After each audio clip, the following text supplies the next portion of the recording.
I can't see your messages because I'm busy. I can't reply because I'm overwhelmed. I can't text back because I didn't notice. No, let's stop right there. That's not what's happening. People don't ignore you because they're busy. They ignore you because in their mind, you've already been categorized. Not as important, not as urgent, not as valuable. Just available. And once someone places you in that mental folder, it's over. Not permanently, but socially, you've been downgraded. Let's break this down. Because this isn't about texting. This is about attention, perceived value, and how human behavior quietly assigns importance to everything in your life without telling you. At the center of it all is something uncomfortable. Attention is not equal. It never has been. If someone important texts you, your brain reacts instantly. You don't plan to reply. You just do it. But if someone you don't fully prioritize messages you delay. You forget. You accidentally leave it on read. That's not cruelty. That's human behavior patterns. And here's the twist. Everyone is doing this to everyone else, which means somewhere along the way, you became someone's maybe later. Or worse, their I'll respond when I have nothing better to do. Now here's where people get stuck. They think the solution is to try harder.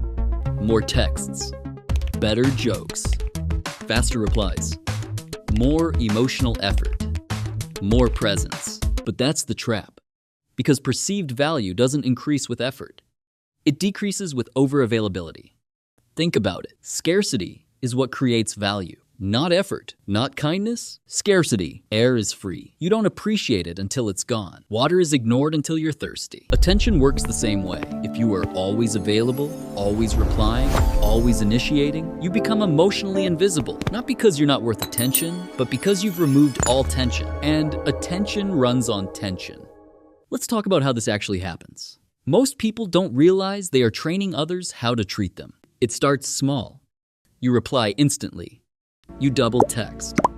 You carry conversations that are clearly dying. You check last seen. You wait for replies like it's a verdict on your self-worth. And slowly, without realizing it, you create a pattern, a reinforcement cycle, a behavioral loop.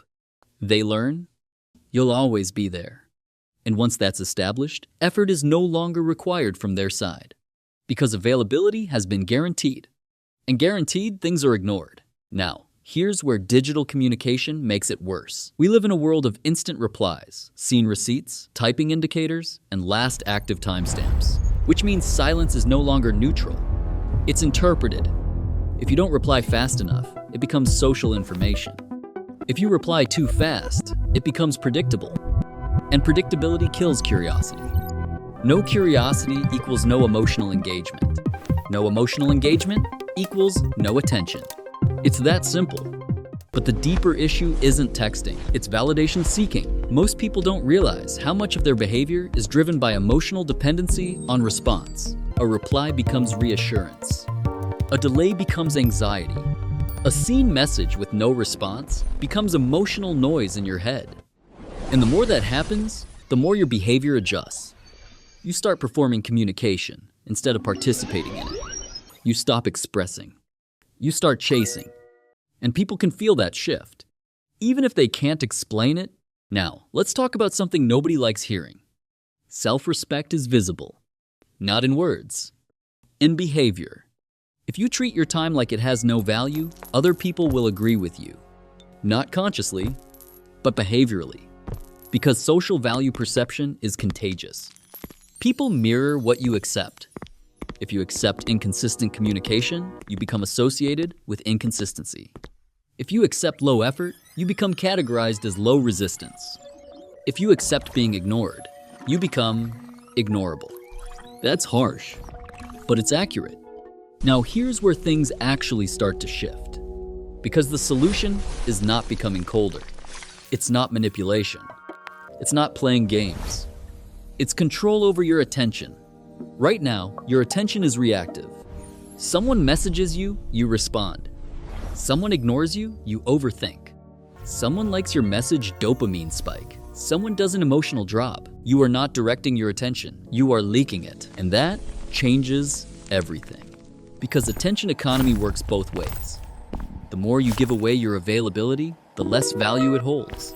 But when attention becomes controlled, when responses are intentional, when silence is normal, something changes. You introduce uncertainty, and uncertainty creates curiosity. Not instantly, but inevitably. Because now you are no longer predictable, and predictable people are forgettable. Let's be clear though, this is not about ignoring people back to get revenge. That's childish. This is about emotional independence, about not making your availability the default setting of your personality, about having a life that doesn't collapse when your phone is silent. Because if your entire emotional state depends on replies, you will always be controlled by whoever chooses not to reply. And this is where self-improvement quietly enters the picture, because the real transformation isn't in communication. It's in lifestyle. When your day is filled with purpose, growth, movement, real experiences, your need for constant validation drops. Not because you learned a trick, but because you're occupied. And people can feel that too. Someone who is busy building a life communicates differently. Not faster, not louder, just cleaner, less needy, more grounded. And ironically, that's when attention starts coming back. Not because you chased it, but because your absence became noticeable, because now your silence has weight. Now your replies are not predictable. Now your presence feels earned, not guaranteed.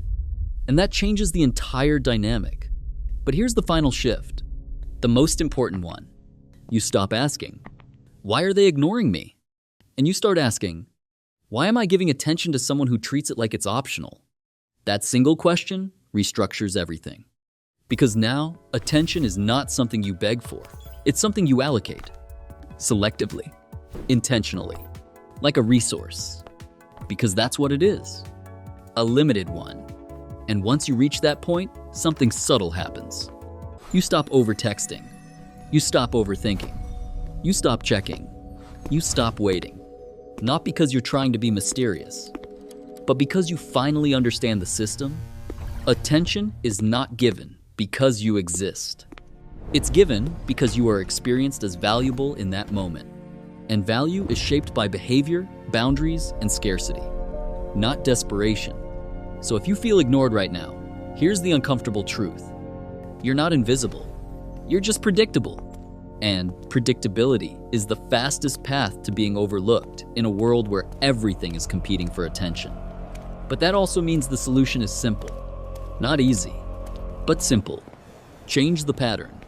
Change the availability. Change the behavior that trained people to treat you as optional. And most importantly, stop giving away your attention like it has no cost. Because the moment you control it, everything else starts adjusting around you. Not instantly, but inevitably. And that's when you stop being ignored. Not because you demanded attention, but because you stopped acting like you needed it. And before you go back into your day, if this actually made you reflect on how attention, value, and behavior work in your life, do us a favor, like the video, subscribe to the channel, and stay connected. Because we're not just talking about ideas here. We're breaking down patterns most people live inside without even realizing it. And there's more coming.